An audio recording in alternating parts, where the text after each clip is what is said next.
Ship Life by Michelle Shaw, formerly Michelle Leverick. Ship Life Introduction. So what is all the fuss about ship life and how does it differ from other books of its kind? Quite simply, ship life is the equivalent of meeting a diverse group of people who, despite their personality, culture and personal circumstances, they all have one thing in common. They have worked or are still working on ships. Imagine all of these people coming together in one room, sharing what they like, what they dislike, and what they have learned from their experiences at sea. Ship life is your passport to discover if a life at sea is for you, to explore the differences between cruise and cargo ships, and it's about understanding your transition and utilising your time on board, should you choose to go. Despite my lengthy preparations for the job interview and all the questions I asked, I came home with no idea of what a typical day on board would be like, nor any understanding of the training I would receive, or my allocated emergency duties. This is because my preparation was based on previous interviews for work on land. My first day on board was very exciting, but also overwhelming. From the moment I boarded, I was bombarded with information and reliant on everyone.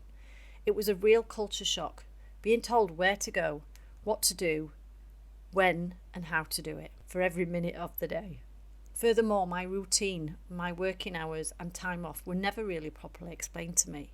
I was on information overload, constantly getting lost, and found it difficult to relax.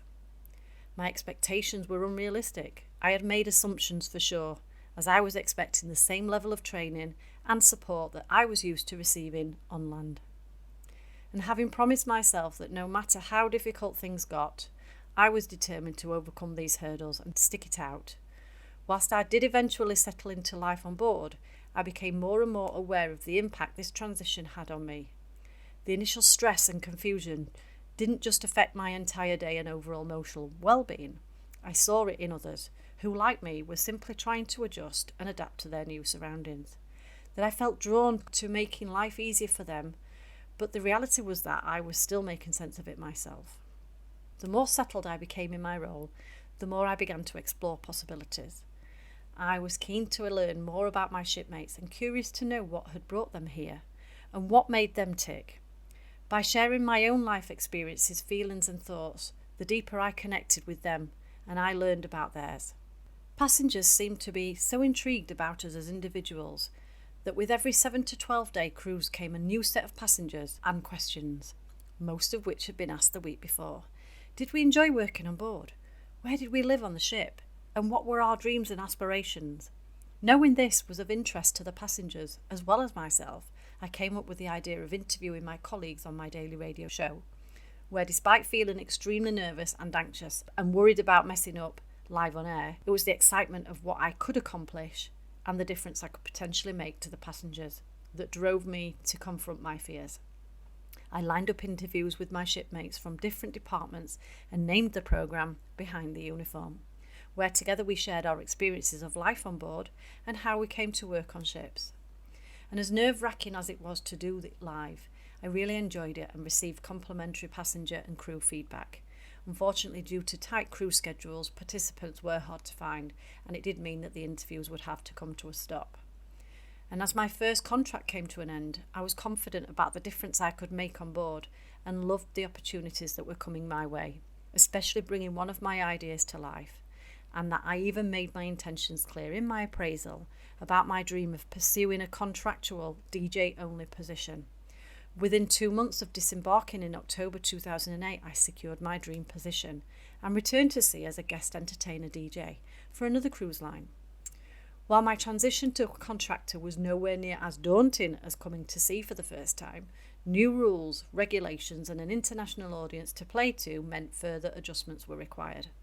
And for the most of the time, it felt like I was on a permanent holiday, which gave me yet again more opportunities to get creative and find some serious mental stimulation.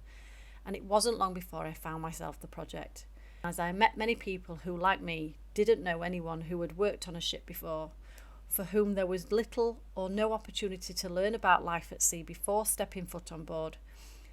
We were very much reliant on the information given to us by the cruise line or agency. that in all honesty, if you've never experienced anything like this before, it's highly unlikely you would know what to ask. Anyone lucky enough to be connected to a person with personal experience is not guaranteed to receive a diverse, objective or in-depth account of life on board. So the more I focused on this concept, the more I witnessed the impact and reality of the rabbit in the headlight syndrome, crew members looking so lost and wondering what they'd signed up to.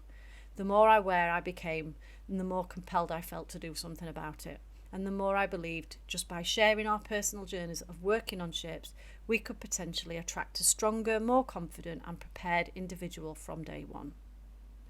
I couldn't get the idea out of my head and was soon talking about it at every given opportunity with crew and passengers. The more I shared my idea of writing this book, the more it evolved and the more volunteers I found to interview and potential customers expressing their interest of purchasing a copy. Some of whom became friends for life, whom I wanted to be able to update when I was ready, so stayed in touch with them after their holiday ended. Opportunity knocked again on day 10 of my second contract. Docked in Fort Lauderdale, Florida. I headed off the ship to get help with the credit card issues I was having at the time. There I met Tyler working for Travelex, who not only helped me to resolve the issues I was having, but I discovered he had a dream to work on a cruise ship. Tyler gave me a genuine reason to pursue this project and make ship life a reality. On returning to the ship, I got to work on my questionnaires and sent out the first batch. One by one they were completed and returned, and I entered the information into my draft manuscript. In between times, I turned my attention to the cover of the book and went in search of any crew member that could draw or paint. One crew member suggested I should go and see Ed in the art gallery, whom I found minutes later on my way back to the cabin, preparing for the art auction. I introduced myself, mentioned my book, and we exchanged details. Docking in Aruba the following day, we spotted each other whilst checking Wi-Fi, where Ed's incredible talent became evident. He showed me a painting that he'd been working on. He was an undiscovered artist with an original painting, which matched the vision in my head. And after a few minor adjustments, he had the first cover edition ready for me within 2 weeks. Sadly, our schedules caused complications in our communication and we weren't able to complete it together. But thanks to Ed and him giving me his permission, I was able to continue the project with another designer who was able to take my book cover to the next stage. Whilst I had originally intended to interview someone from every nationality and department, it clearly was not going to be possible. And after many attempts to speak to the officers on the bridge, the opportunity finally presented itself 7 months later in July of 2011. During the early part of my DJ shift, I approached the only couple in the nightclub and struck up a great conversation about their 21-year-old daughter Liz, who was stationed on cargo ships training to become an officer and eventually a captain. They offered me her contact details and Liz invited me to stay with her and come visit the nautical college where she was a cadet. During a 2-week window between contracts, I went to stay with Liz, despite it being the first day of registration and renovations for the college being very much underway. The heads of both the campus and maritime operations gave up their time to welcome me and introduce me to many of the staff. During my time at the college, I learned a whole new side to the Merchant Navy and secured interviews with trainee officers known as cadets and maritime professionals. What an extremely enjoyable and humbling experience this was for me, as it enabled me to take ship life to a whole new level. In this book, you'll meet crew members from Australia, Brazil, Chile, England, Germany, Hungary, Indonesia, the Netherlands, the Philippines, Romania and the USA, all working in either the deck, engineering, hotel, casino, entertainment or production departments, from those who are starting out to those who are settled at sea, or have even since left life at sea far behind. Whether they have worked solely on cruise or cargo ships, or experienced both, versus those who've worked in more than one position and or different cruise lines and shipping companies and on different types of ships.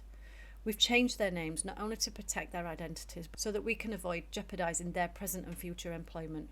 And for the purpose of clarity, each individual is featured from the lowest to the highest ranking position and length of service, from the youngest additions of the seafaring family to the eldest.